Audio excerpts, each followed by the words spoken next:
Hi guys, welcome to my channel. So we are going to discuss. So friends, आज के lecture में हम बात करेंगे एमओटी। सो फ्रेंड्स, जितने भी स्टूडेंट इस बार सीसा यूजी से नेट एग्जाम की प्रिपरेशन कर रहे हैं या करने की सोच रहे हैं कि या 11th-12th की क्लास में हैं या IIT जी मेंस की तैयारी कर रहे हैं, तो सभी के लिए बेसिस कॉन्सेप्ट है एमओटी, मोलिकुलर ऑर्बिटल थ्योरी। तो इसमें देखेंगे हम कि एमओटी मोलिकुलर ऑर्बिटल थ्योरी में हम सभी पॉइंट्स को वन बाय वन कैसे डिस्कस करेंगे। सो जैसे कि फ्रेंड्स, फर्स्ट पॉइंट है मेरा यहाँ पर इलेक्ट्रॉन कॉन्फ़िगरेशन मॉलिक्यूल्स। तो इसमें देखेंगे इलेक्ट्रॉन कॉन्फ़िगरेशन ऑफ मॉलिक्यूल्स। तो यहाँ पर मॉलिक्यूल्स का इलेक्ट्रॉन कॉन्फ़िगरेशन कैसे निकालते हैं। फिर देखेंगे हम सेकंड पॉइंट यहाँ पर एनर्जी लेवल डायग्राम। फिर देखेंगे हम यहाँ पर बॉन्ड ऑर्डर क्या होगा मॉलिक्यूल्स का, स्टेबिलिटी क्या होगा एंड बॉन्ड लेंथ क्या होगी। फिर हम यहाँ पर देखेंगे मैग्नेटिक नेचर कैसा होगा। फिर देखेंगे कि वो पैरामैग्नेटिक है या डायामैग्नेटिक है। तो सभी पॉइंट्स को हम यहाँ पर वन बाय वन क्लियर करने वाले हैं। तो हम यहाँ पर देखेंगे मॉलिक्यूल्स का नेचर क्या होगा, तो सभी पॉइंट्स को हम यहाँ पर क्लियर करेंगे। तो जैसे कि मैंने यहाँ पर लिखा है, जैसे कि हम यहाँ पर देखेंगे कि मॉलिक्यूल्स ऑर्बिटल थ्योरी एमओटी। तो total number of electron in molecules is less than 14 electron.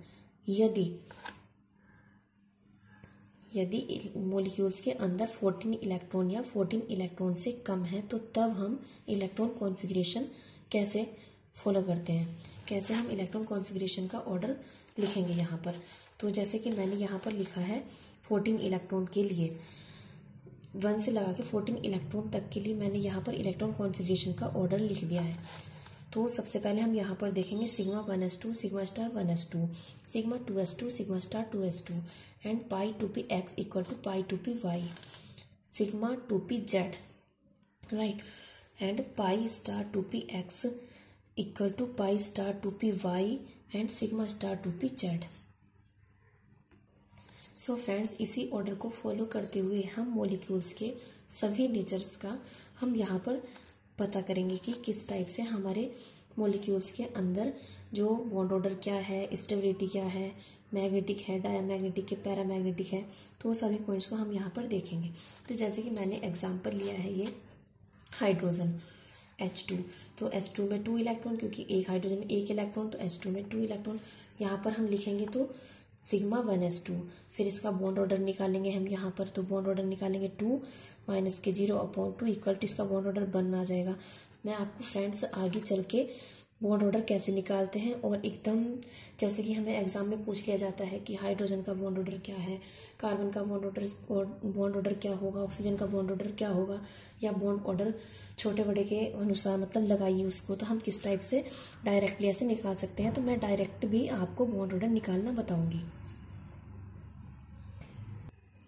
जैसे कि फ्रेंड्स, इलेक्ट्रॉन कॉन्फ़िगरेशन के आधार पर हम यहाँ पर बॉन्ड ऑर्डर निकालने का फॉर्मूला भी मैंने यहाँ पर लिखा है कि बॉन्डिंग इलेक्ट्रॉन कितने हैं एंड एंटी बॉन्डिंग में कितने इलेक्ट्रॉन होते हैं। तो सभी को मैंने इस टाइप से लिखेंगे, मतलब जैसे कि बॉन्डिंग इलेक्ट्रॉन मेरे बॉन्डिंग 1 इलेक्ट्रॉन है इसमें यहाँ पर बॉन्डिंग में, और एंटी बॉन्डिंग में एक भी इलेक्ट्रॉन नहीं है, क्योंकि एंटी बॉन्डिंग यहाँ पर है ही नहीं।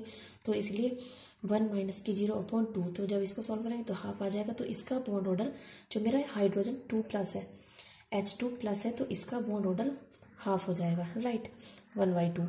इसी टाइप से H2 हीलियम का बॉन्ड ऑर्डर मेरा यहाँ पर 0 हो जाएगा, ये एग्जिस्ट नहीं करता है। और यहाँ पर हाइड्रोजन है तो इसका बॉन्ड ऑर्डर मेरा 1 हो जाएगा यहाँ पर। तो इसी टाइप से हम इसी कॉन्फ़िगरेशन के बेस पर, जैसे कि ये मैंने इलेक्ट्रॉन कॉन्फ़िगरेशन लिखा है यहाँ पर एमओटी का, ठीक, तो इस पे हम डायामैग्नेटिक, पैरामैग्नेटिक सभी बता सकते हैं। तो जैसे कि ये इलेक्ट्रॉन मेरा पैरामैग्नेटिक है एंड ये मेरा डायामैग्नेटिक है, क्योंकि इसमें दोनों इसका इलेक्ट्रॉन कॉन्फ़िगरेशन दोनों में फुलफिल इलेक्ट्रॉन है यहाँ पर, इसलिए ये डायामैग्नेटिक है। ये भी डायामैग्नेटिक है। अगर इसके साथ और होता और वो अनपेयर्ड होता तो वो पैरामैग्नेटिक होता।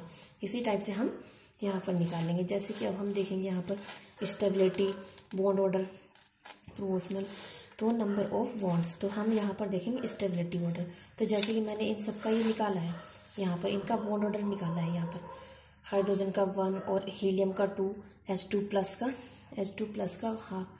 तो अब हम इसका मिलाएंगे बॉन्ड ऑर्डर। तो जब हम इसका बॉन्ड ऑर्डर यहाँ पर लिखेंगे यहाँ पर स्टेबिलिटी बॉन्ड ऑर्डर लिखेंगे, नंबर ऑफ बॉन्ड्स कितने हैं, और स्टेबिलिटी ऑर्डर क्या होगा तो H2, फिर सबसे पहले H2 का बॉन्ड ऑर्डर सबसे ज़्यादा होगा, फिर उससे कम थोड़ा H2+ का होगा, सबसे कम होगा मेरा हीलियम का। यहाँ पर लिखा भी है 0, राइट। तो इसी टाइप से इसकी स्टेबिलिटी ऑर्डर हम देख लेते हैं। अब देखेंगे बॉन्ड ऑर्डर जितना ज़्यादा बॉन्ड लेंथ उतनी कम। तो इसमें ऐसा होता है कि अगर बॉन्ड लेंथ भी निकालनी होती है, हमें एग्जाम में पूछ लेते हैं जैसे, तो बॉन्ड ऑर्डर जितना ज़्यादा होगा किसी भी मॉलिक्यूल्स का, जितना ज़्यादा बॉन्ड ऑर्डर होगा उतनी ही उसकी बॉन्ड लेंथ कम हो जाएगी। फिर हम यहाँ पे मैग्नेटिक नेचर भी देख लेंगे कि पैरामैग्नेटिक है या डायामैग्नेटिक है। अगर पैरामैग्नेटिक होगा तो अनपेयर्ड होगा, एंड डायामैग्नेटिक होगा तो पेयर्ड होंगे इलेक्ट्रॉन। एक मेन पॉइंट, अगर मॉलिक्यूल्स के अंदर बॉन्ड ऑर्डर इक्वल आ रहे हैं, राइट, जैसे इसका 1 है, इसका 0 है, इसका हाफ है, अगर इसका भी हाफ होता और इसका 1 होता तो तब हम स्टेबिलिटी ऑर्डर कैसे निकालते? तो तब हम देखते कि एंटी बॉन्डिंग में किसमें इलेक्ट्रॉन नहीं है। जिसमें एंटी बॉन्डिंग में इलेक्ट्रॉन कम होंगे तो उसका जो मेरा स्टेबिलिटी ऑर्डर होगा वो सबसे पहले लिया जाएगा, और जिसमें एंटी बॉन्डिंग में इलेक्ट्रॉन होंगे तो उसको हम सबसे लास्ट में लेंगे। तो इसी टाइप से अगर हमें कहीं इक्वल पार्ट मिलते हैं तो उनका हम इसी टाइप से निकाल लेते हैं। एग्जाम में इसी टाइप से पूछते हैं। जैसे कि मैंने यहाँ पर एग्जाम्पल लिया है लिथियम, तो एक लिथियम के अंदर 3 इलेक्ट्रॉन तो 2 Li2 है तो यहाँ पर 6 इलेक्ट्रॉन होंगे। और इसी टाइप से जब हम यहाँ पर इलेक्ट्रॉन निकालेंगे तो लिथियम 2, तो इसके अंदर जो मॉलिक्यूल्स के अंदर इलेक्ट्रॉन होंगे वो 6 इलेक्ट्रॉन। तो फिर हम इसका इलेक्ट्रॉन कॉन्फ़िगरेशन लिखेंगे, तो sigma 1s2, sigma star 1s2 and sigma 2s2। तो यहाँ पर देखेंगे कि यहाँ पर तो तीनों फुल फिल्ड है, ना कि अनपेयर्ड है, मतलब कि पेयर्ड ही है इलेक्ट्रॉन। तो फिर हम इसका इलेक्ट्रॉन कॉन्फ़िगरेशन हमने लिख लिया यहाँ पर। अब हम निकालेंगे इसका बॉन्ड ऑर्डर। तो bond order bonding electron minus के एंटी बॉन्डिंग इलेक्ट्रॉन अपॉन 2। तो बॉन्डिंग में कितने इलेक्ट्रॉन है मेरे पास? 2 इलेक्ट्रॉन यहाँ पर, 2 यहाँ पर, तो बॉन्डिंग में 4 इलेक्ट्रॉन माइनस के एंटी बॉन्डिंग में 2 इलेक्ट्रॉन, तो 4 माइनस के 2 अपॉन 2। तो जब हम इसको सॉल्व करेंगे इसका 1 आ जाएगा, तो इसका बॉन्ड ऑर्डर 1 आ जाएगा लिथियम का। तो इसी टाइप से हम निकालेंगे लिथियम 2 माइनस का, फिर लिथियम 2+ का निकालेंगे। इसी टाइप से अब हम यहाँ पर कार्बन का देखेंगे, तो कार्बन का भी मैंने इसी टाइप से यहाँ पर लिखा है। जैसे कि C2 है, C2 कार्बन का लिखाने तो इसका फिर इलेक्ट्रॉन कॉन्फ़िगरेशन लिखेंगे, sigma 1s2, sigma star 1s2, sigma 2s2, sigma star 2s2, π2px = π2py। फिर हम इसके आधार पर, इसी पे इलेक्ट्रॉन कॉन्फ़िगरेशन पे हम यहाँ पर देख लेंगे कि डायामैग्नेटिक है या पैरामैग्नेटिक है। तो ये पेयर्ड है, दोनों ये सारे कॉन्फ़िगरेशन पेयर्ड है। तो ये जो मेरा इलेक्ट्रॉन कॉन्फ़िगरेशन होगा, ये मॉलिक्यूल्स होगा मेरा, ये डायामैग्नेटिक होगा। और फिर हम इसका एंटी बॉन्डिंग या बॉन्डिंग में कितने इलेक्ट्रॉन है वो निकाल लेंगे। यहाँ पर सभी एग्जाम्पल को हम 1 बाय 1 सॉल्व करेंगे, और आप भी इसको ट्राई करके देखना, और नेक्स्ट वीडियो में इनको एग्जाम्पल को मैं सॉल्व कराऊंगी आपको। Thanks for my watching.